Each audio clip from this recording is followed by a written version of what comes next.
primeiro lugar, quero congratular-me com ATES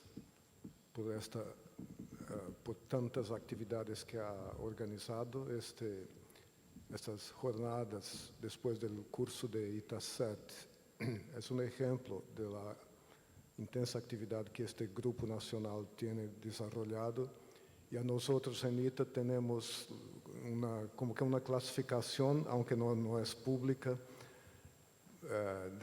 do nível de atividade de nossos países membros, e sem dúvida a Argentina está no grupo A de Argentina, e A do tipo de atividade.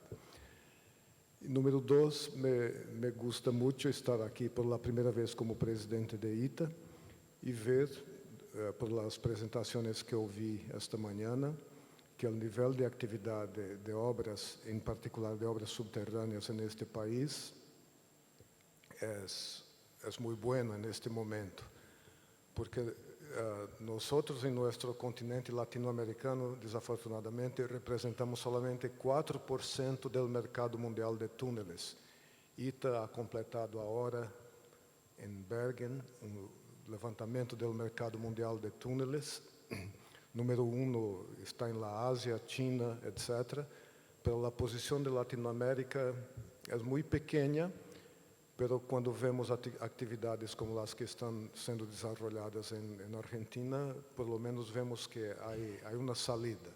Nós em Brasil não estamos contribuindo muito para o continente neste momento, pero esperamos que passe pronto esta situação. E temos sim que fazer alguma coisa por nossa infraestrutura em nosso continente. Há poucos meses eu estava em Áustria, na abertura quase ano, outubro do ano passado, abertura do Tunneling Austrian Day, e havia uma representante da Comunidade Econômica Europeia que deu dado impressionante. Hasta 2030, a Comunidade Europeia vai fazer inversões de 100 mil milhões de euros todos os anos, a cada ano, um total de 15 mil milhões de euros em infraestrutura. E dizia, aunque o nível da infraestrutura na Europa Central seja muito bueno, a infraestrutura em Ásia está melhorando muito. E a competição, então, com a Áustria, com a Ásia, vai aumentar. E para manter o nível da economia na Europa, não há outra maneira que não seja investir em infraestrutura. Não significa que todos os 100 mil milhões de dólares sejam para a infraestrutura de que falamos neste congresso. Há muito de telecomunicações, puertos, etc., pero sim muito para infraestrutura de transportes de que falamos aqui. E então, quando vejo estes números, me pergunto, e nós em Latinoamérica? Temos que fazer, e estou muito contente que vocês estão fazendo, e nós, como em todos os outros países, temos que fazê-lo, para que nosso continente também apareça mais, por lo menos, nas estatísticas mundiais. Bueno, eu vou falar do desarrollo de largo plazo. Não estou seguro exatamente da tradução que Oscar deu. E as emissões de carbono associadas à construção de túneis. Tomando o tema deste evento, Martin me pediu que arreglar alguma coisa relacionada e é o que puso para falar hoje. Primeiro, falar das emissões de carbono em túneis de carreteras, exemplo da economia operacional de veículos e de emissões e de dinheiro quando utilizamos uma solução subterrânea. E este é ponto porque, desafortunadamente, em muitas situações, estou tomando exemplo de Brasil, pero há muitos outros exemplos em outros países onde não se construíram túneis e vamos ver as consequências tanto ambientais quanto econômicas quando não se adopta túnel. As melhoras das emissões de carbono em la construção de túneis e o rol del hormigón proyectado, y estoy feliz también por una de las presentaciones de esta mañana de ver que ustedes sí lo utilizan hormigón proyectado como revestimento definitivo de túneles, porque como voy a mostrar del punto de vista ambiental, no solamente ambiental, pero también sabemos económico, es muy importante. Accidentes de largo plazo en túneles. No son comunes, pero existen y tenemos que pensar que ellos sí existen. Y el monitoreo de largo plazo de túnel que hacemos muy poco, pero tuvimos una oportunidad de hacerlo en Brasil en algún momento que voy a mostrar a ustedes.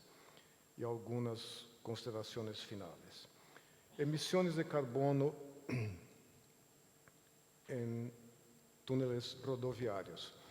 Esta publicación de Noruega puso la metodología que adoptan en Noruega para la evaluación de emisiones de carbono, tanto durante la construcción como el mantenimiento, operación en la vida útil de un túnel.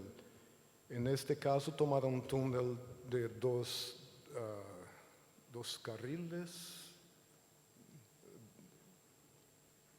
no es calzada, 2 carriles, solamente 2 carriles, 60 y pocos metros cuadrados, escavada en roca, y en una simulación de 100 años de vida útil, voy a mostrar los números, y un otro dato es que la energía necesaria por año, por metro de túnel por año, para iluminación, ventilación, bombeo de agua, monitoreo, etc., es de 1.200 kWh.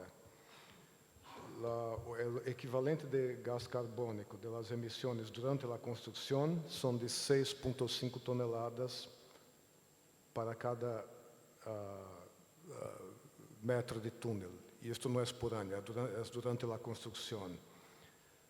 De este 6.5, energía representa 9%, y yo quiero llamar la atención, concreto representa 42%, porque lo sabemos, la producción de cemento es muy agresiva desde el punto de vista de emisiones. Entonces, economizar cemento, o como dijo Martin esta mañana, la utilización de otros binders que disminuem a necessidade de cimento é algo muito importante do ponto de vista de emissões de gás carbônico. O total de la emissão em aquele túnel hipotético de Noruega, em 100 anos de vida útil, em termos de toneladas de CO2 por metro de túnel, então a construção 6.5 toneladas, como eu havia dito, la operación 4.55 y el mantenimiento casi 2 toneladas por metro de túnel.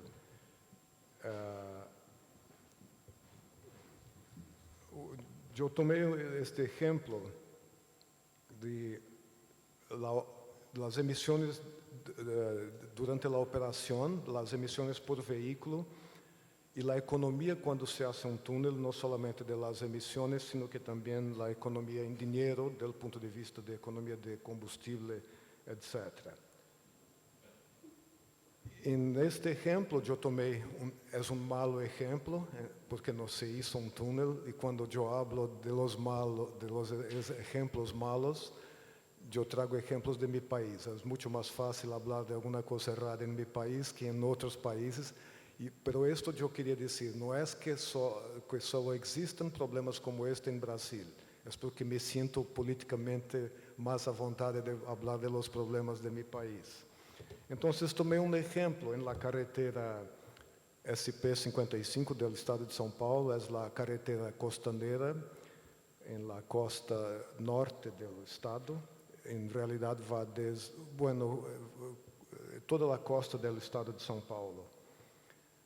Y entre las playas de Maresias y Boiçucanga, entonces salimos del nivel 0 del mar, vamos al nivel 0 del mar y vamos, porque no se hizo un túnel, esta carretera se eleva hasta la elevación 320.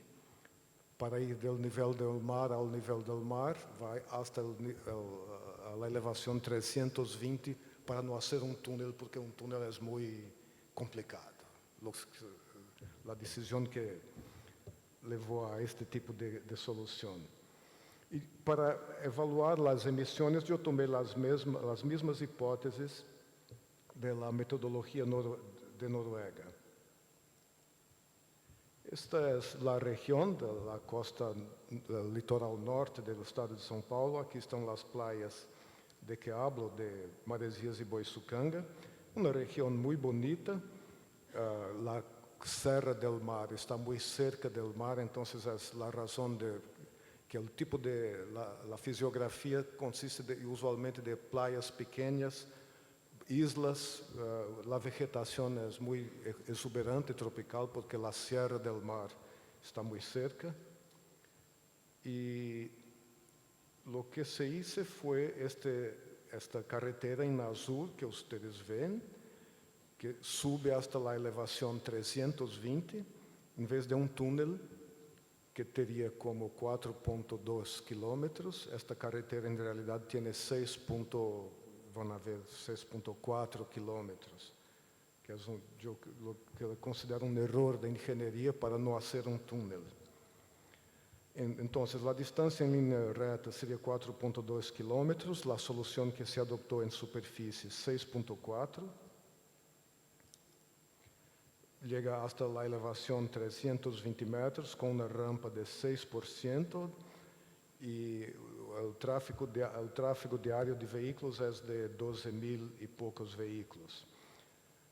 La construcción de un túnel consumiría un total, no tenemos que ir por las contas, pero estoy adoptando la metodología de Noruega, de 38.500 toneladas de CO2. La construcción en superficie, yo no sé cuánto consumiría. Yo no tengo una metodología simple para construcción en una región serrana como esta, pero sí lo sabemos que también consumió alguna cosa. Pero esto no es esta comparación que quiero hacer. La comparación que vale la pena ver es la que se muestra aquí. La emisión debido a la operación de los vehículos, sabemos cuánto combustible es consumido. Tenemos la composición del tráfico en vehículos leves, que llamo aquí carros y camiones. Y la economía en los últimos 40 años, desde que esa estrada fue hecha, si se hubiera construido un túnel, teria sido uma economia de 470.000 toneladas de CO2. Ou devemos pensar de outra maneira, que já que não se construiu um túnel, então foram lançados indevidamente em la atmosfera 470.000 toneladas de CO2 porque não há um túnel. E isto não é o único exemplo. Nesta carretera, como mostrei, o tipo de la fisiografia é típica. Praia, costón, playa, costón, playa, costón. Entonces, ¿cuántos túneles deberían ter sido hechos y cuántas, yo podría decir, millones de toneladas han sido lanzados de CO2 en la atmósfera porque no se quiere hacer un túnel? Pero yo sé la respuesta cuando hablo con las personas del Departamento de Carreteras del Estado de São Paulo. Dicen, bueno, es que un túnel es muy caro. Eu não sabia. Vamos a ver os números. Então, não com respeito a emissões de CO2, que pode ser um argumento que os engenheiros do Departamento Rodoviário do Estado de São Paulo podem não estar muito sensíveis a números de emissão de CO2, mas vamos falar de dinheiro. E eu estou muito seguro que eles sabem o que é dinheiro. Então, vamos a ver. Por o fato de a extensão ser maior, estamos falando de 6.7 quilômetros em vez de 4.2 quilômetros. Claro, o custo operacional de los veículos é maior também. E nós, os contribuintes de imposto, pagamos para a construção da estrada e nós, os usuários, somos as mesmas pessoas, também pagamos por el custo operacional. Bueno, aqui vemos que a distância maior multiplicada por o tráfego de 14.000 veículos por dia, chegamos que a distância recorrida más por la solución en superficie en relación a una solución en túnel es de 11.5 millones de kilómetros por año, todos los años. Entonces, vehículos están trafegando 288 veces alrededor del planeta desnecesariamente, porque no se construye un túnel. Y peor, 280 vueltas al mundo en una carretera, rampa de 6%, curvas, etcétera, etcétera. El costo operacional de los vehículos adicional, en otras palabras, lo que personas como yo, que cuando voy a la playa algunas veces paso por este tramo de la carretera, entonces lo que nosotros hemos pago hasta hoy es 1.4 mil millones de dólares a más en costo operacional de los vehículos, porque no se hizo un túnel, que habría costado un quinto, un sexto de este valor. Entonces, ellos no están zelando por mi dinero, pelo contrário, estão esbanjando, estão poniendo mi dinero en la basura. Es lo que digo a ellos. Hay otros costos de la solución en superficie, no solamente la emisión de CO2 y el costo operacional, hay más accidentes, hay mantenimiento de pavimentos, deslizamentos, escorregamientos de taludes, etc. Porque es una región serrana, porque la lluvia en un municipio muy cerca de este punto es el municipio donde la precipitación de lluvia es mayor en nuestro país, 3.000 milímetros por año. No es en Amazonia, es aquí, en la Serra del Mar. 3.000 milímetros por año, con una geología tropical, taludes, ustedes saben lo que es el resultado. Los accidentes son, yo tengo estadísticas que no voy a mostrar, pero es claro, son mucho numerosos también en una carretera, 6%, curvas de rayo pequeño, etc. Porque un túnel es caro, dicen ellos. Hormigón proyectado, ¿cómo puede disminuir las emisiones y los costos de las obras? Yo tomo este ejemplo de una caverna de una usina hidroeléctrica subterránea en Brasil.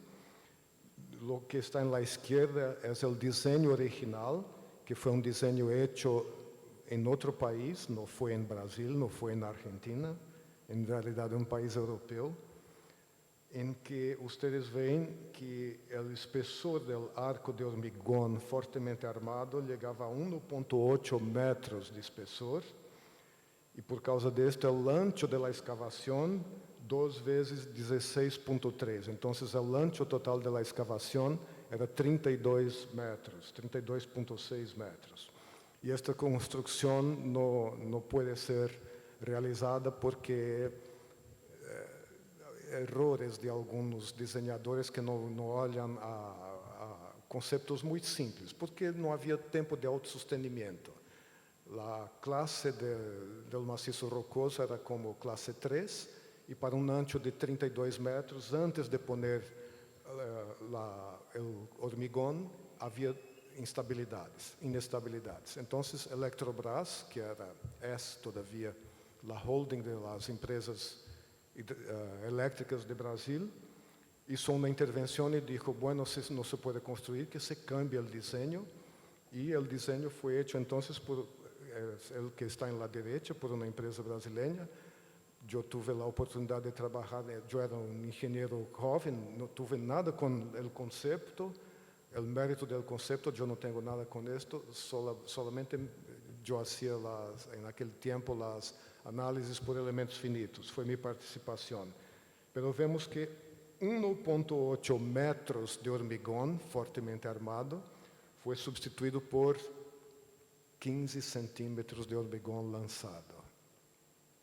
Y el ancho de la excavación disminuyó de 32 para 26 metros. Entonces, una economía de de recursos, de tiempo, pero también llamo atención en este momento, una economía de cimento, una economía de emisiones. Es claro que este cambio no fue hecho pensando en emisiones, esto fue en la parte final de los años 70, cuando estos conceptos no estaban,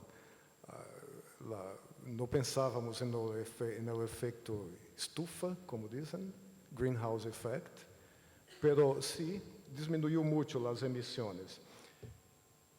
En la conferencia Shotcrete for Underground Support, en 2001, este trabajo de Pöttler y Klapperich, un austríaco y un alemán, llamaron la atención para el concepto de que se habló aquí esta mañana, el concepto de single shell, cuando se tiene el primario y el secundario como hormigón lanzado, disminuyendo los espesores en relación a soluciones que adoptan hormigón moldado, cast in situ, moldado o colado. Entonces, aquí vemos que ellos estaban hablando de túneles ferroviarios túneles simples, solamente una línea, entonces típicamente 6 metros de ancho, con agua, presión de orden de grandeza de 0.5 hasta 1.2 bars, y los espesores totales, primario y secundario de hormigón lanzado, variaban de 25 a 40 centímetros de espesor, y en macizos sedimentarios. Y dijeron ellos que había una economía de 10 a 15% del valor de la construcción, por causa del concepto de single shell. Havia dispersas considerações com respeito às hipóteses de desenho e que mais economia poderia ser lograda se houvesse um pouco mais de critério mais objetivo no desenho. Depois desse trabalho, eu pensei, bueno, pero em São Paulo nós temos desenhado e logrado túneles também com pequeno espessor, e isso uma recompilação de los dados em São Paulo, em geologia semelhante, maciços sedimentários de arcilhas rígidas, pressão de água, aunque maior, 0.5 a 2 bar, e o espessor total de 20 a 25 centímetros solamente. Na Alemanha, vocês se acordam, chegava a 40 centímetros de espessor.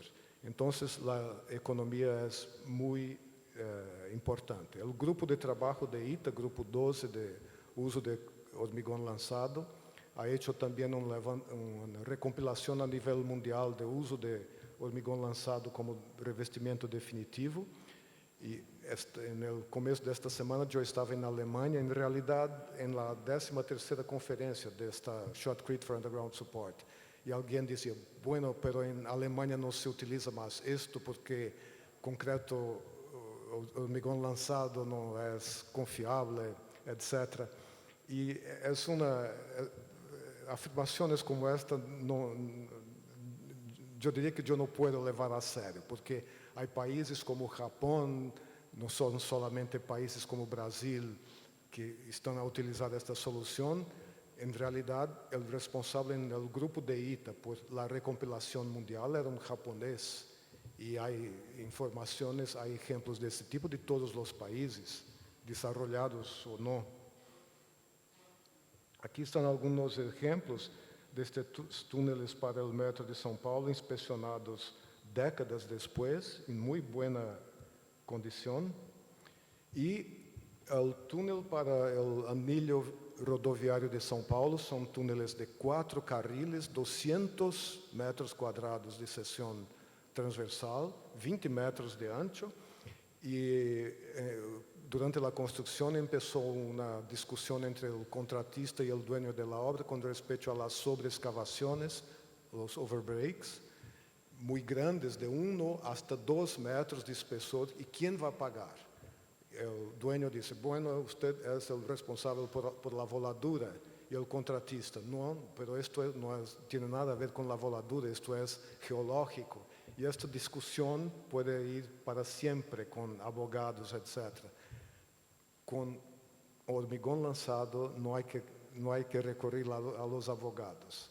El tiempo de construcción, el costo fue mucho menor y también los túneles están allá desde el año 2000. Y no solamente para túneles, sino que para estación de metro. Aquí está la estación de metro Arco Verde, en Río de Janeiro, y desafortunadamente los arquitectos de São Paulo no aceptan esto. Dicen, no, hormigón lanzado no es bonito, tenemos que tener hormigón perfecto. Tal vez porque piensan que São Paulo es rico, no somos todavía, no somos más. Pero aqui está um país rico, Suécia, e isto é bonito antes de mais nada. Eu mostro isto aos arquitetos do metro de São Paulo, pero não se convencem. Não, eu prefiro a regularidade. Bueno, há gosto para tudo. E solução para poços. Este é o poço José Eusébio para a linha 4 do metro de São Paulo, que vocês veem muito cerca, apenas 2 metros de um edifício de 7 pavimentos. E o desenho original, em realidade, tinha uma cortina de pilotes escavados, board piles, pilotes escavados. E a execução de los pilotes escavados chegaria mais cerca todavia de la cimentação do edifício. Então, a solução que foi adotada foi solamente 20 centímetros de hormigão lançado, solamente, nada mais. E hicimos todo tipo de simulação com hipóteses de carga não simétrica, etc., para concluir que era possível. E aqui está, com grande vantagem. Os cálculos mostrando os empujes que são baixos, e o conceito ha sido extrapolado para as estações chamadas multishaft, múltiplos poços. Eu sei que Fernando Laser, há alguns dias, mostrou para vocês a estação Brooklyn. Esta é a estação Luz, que foi a primeira que o metro de São Paulo adotou com este conceito. E grande vantagem de custo, porque, neste caso, a geologia consistia de arenas baixo o nível freático, então tinha que haver uma cortina, que foi uma slurry wall, uma parede de lama, pero solamente por causa da água. A solução estrutural, como em José Eusébio foi solamente concreto lançado, aqui poderia ser concreto lançado, não foi por la água. E o espessor de concreto lançado, neste caso, variava na superfície desde 10 centímetros hasta 60 centímetros em profundidade. E depois se puso, como querem os arquitetos de São Paulo, concreto regular.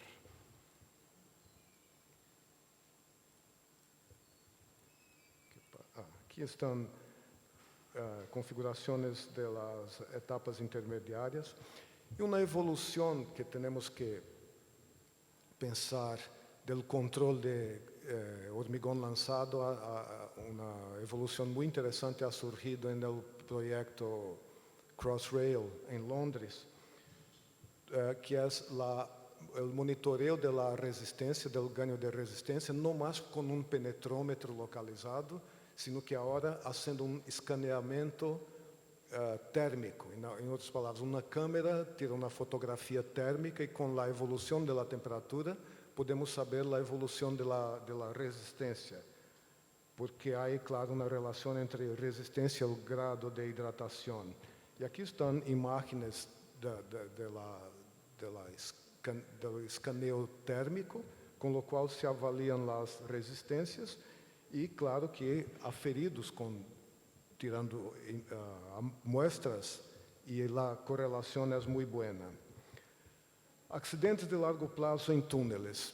Não são muitos, mas existem. Em Rio de Janeiro, o túnel principal de suministro de água para a cidade foi construído em los anos 60 e, ao final da década, menos de 10 anos depois da operação, os cariocas tinham menos água, menos água, menos água. Algo passava errado com o túnel, se parou o túnel para uma inspeção e havia um grande desmoronamento devido a uma falha, que um túnel hidráulico que atravessou uma falha com arcilha expansiva. Vocês sabem o que é o resultado. E nadie tinha em conta a importância de arcilhas expansivas para túneles hasta este tempo. O mesmo passou com outros túneis para suministro de água em São Paulo também, o sistema Cantareira. E chamaram naquele tempo o professor Selmer Olsen, de Noruega, onde também havia o problema, e Selmer Olsen ensinou a los engenheiros daquele tempo a fazer análises mineralógicas de las arcilhas e qual era a solução. Muito sencilla, em realidade, a solução com concreto, com hormigão lançado. E desde que Selmer Olsen passou por aqui, este problema praticamente deixou de existir porque a solução é muito sencilla. Eu não vou falar da solução, mas, aunque em Noruega, muito cerca da universidade onde Selmer Olsen era professor, este acidente há 10 anos, em um túnel rodoviário, um desmoronamento muito grande. Felizmente, na noite de Navidad, 24 de dezembro de 2006. Então, toda a gente estava em casa comemorando a Navidad e nadie estava passando no túnel, mas poderia ser um acidente de consequências muito sérias, arcilha expansiva. O colapso ocorreu 10 anos depois, em uma falha na roca que era um cianito. A travessia da falha havia, claro, sido identificada durante a construção. Se havia registrado um valor de Q de Barton 0.01 a 0.02. O espessor da fault gouge era de 5 a 10 centímetros. O suporte consistia de 15 centímetros de hormigão lançado reforçado com fibras de acero. Durante a construção se detectaram algumas grietas e, para combater isto, se puso um espessor adicional de 10 centímetros de hormigão a mais, e o colapso teve um volume de 250 metros cúbicos, consistindo de um grande bloco e de outros blocos menores. Este foi um acidente em Japão. Todavia não temos informação técnica, somente de periódicos. Em 1990, desafortunadamente, um autobus se quedou atrapado e toda a gente, desafortunadamente, morreu. Informação do periódico.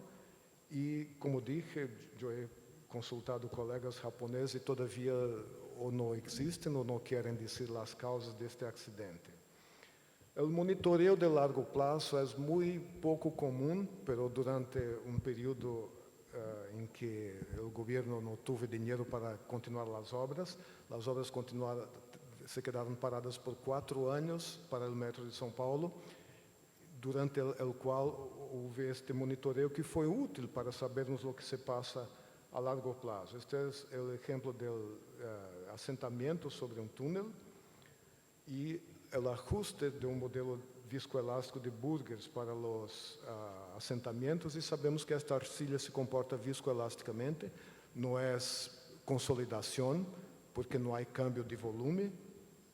Estas são a evolução dos assentamentos, das bacias de assentamento em superfície e em profundidade, e os acréscimos não têm câmbio de volume. Então, sabemos que não é consolidação, é uma deformação viscoelástica. Como considerações finais, as emissões durante a construção e operação de túneles não são grandes. Por lo contrário, as emissões quando não se construi um túnel são muito grandes. O hormigão representa a grande parte durante a construção. A solução em hormigão lançado reduz significativamente as emissões e os custos. E as emissões de veículos e os custos operacionais são significativos, e a diferença quando não se hace um túnel é muy grande. Y finalmente, los accidentes de largo plazo son raros, pero existen. Y yo diría que demandan algún tipo de monitoreo que no es usual en nuestras obras. Muchas gracias.